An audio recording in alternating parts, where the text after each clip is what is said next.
Whee! We have ball screws. Now let the fun commence.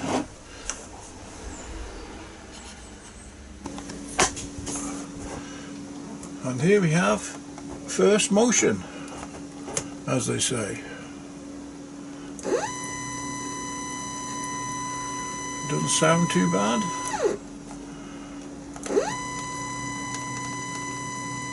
Seems to be doing what it's supposed to. So that's the Z axis installed.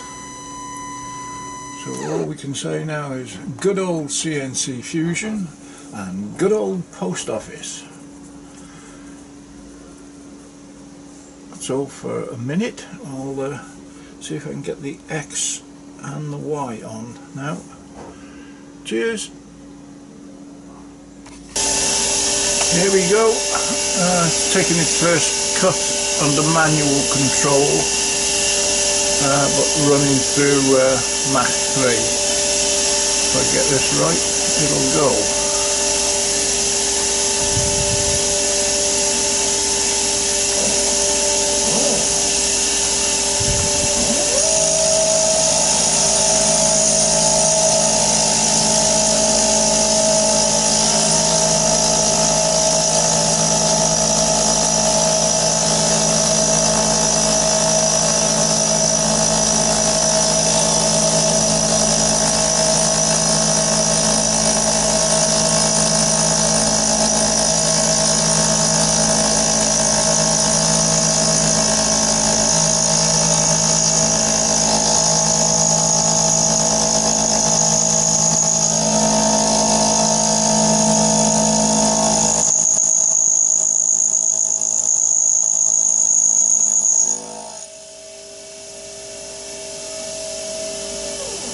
Right, I'm trying this again without the machine running. It was so noisy you couldn't listen to it.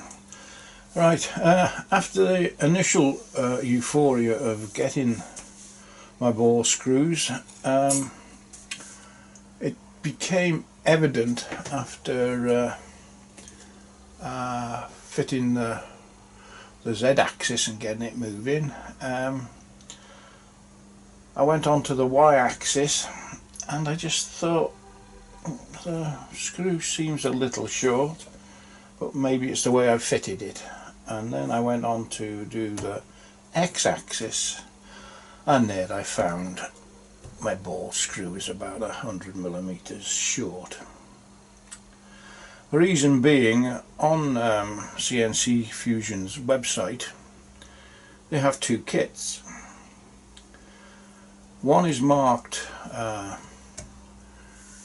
Mini Mill X2 and the other one is marked Mini Mill hashtag SX2L. Not knowing the difference between the machines, I bought the first one for the Sieg X2, which is what I think I've got.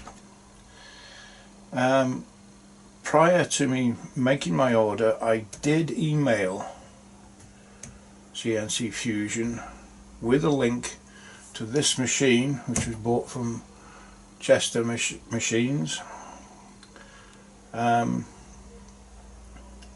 inquiring which of the two kits he would recommend for this machine, but I had no answer. I think I did that twice.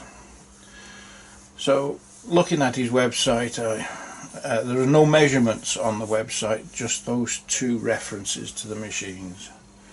I elected to go for the first one, and obviously I was wrong. I have subsequently emailed him again asking him for dimensions of the ball screw so I could source them locally, but no reply as yet. Anyway, it's probably my fault, I'm not complaining, but to get it going, after spending such a lot of money, I had to make an adapter, and on this end, on the stepper motor end, I made an adapter which adapts from the ball screw to the coupler, and my adapter is 100mm long. At one end it's got a 16mm boss, which is machined to 8mm to a depth of about 30mm,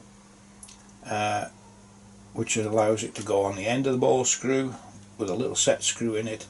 Then the rest of the 17mm is 8mm diameter, and that fits into the coupler and gives me the extra length. So I have got full movement on my x-axis, so that's alright. You can't do any more than that, full movement. On the y-axis, however, it is 35mm short, and at the moment I can't think of a thing I can do to extend that. Extending the x-axis was fairly straightforward because it's supported this end with the thrust bearings, and you can just extend that, the other end, to the stepper motor, no problem. This on the y-axis is only supported at one end, and I can't see how I can make it go further that way without great machining capabilities, which I haven't got. So I'm hoping that they will come back to me from CNC Fusion, and at the worst, I suppose at the minute, I could get away with just buying the right sized y-axis screw. That's all I need. Everything else is the same in both kits. It makes no difference. So there you go. There's the idiot's guide to buying CNC kits. The other things I've managed to do, I've trammed my bed, so that's level. I've trammed my vise, that's level, and I've set up the number of steps per millimeter in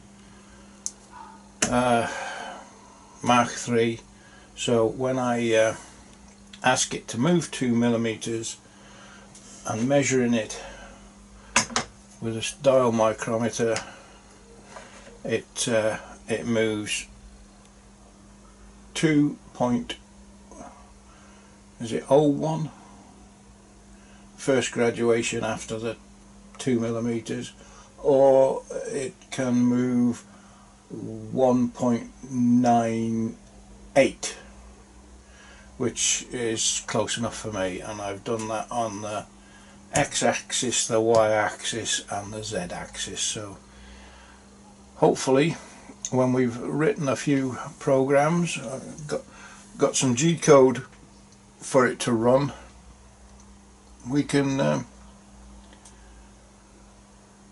make things. Anyway, after getting very hot under the collar because I'd been waiting all that time for me ball screws, and finding out they were wrong, I've had a very eventful day getting it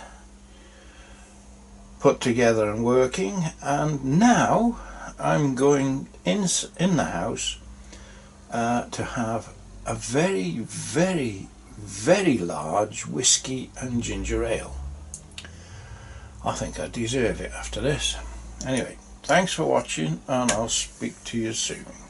Bye now.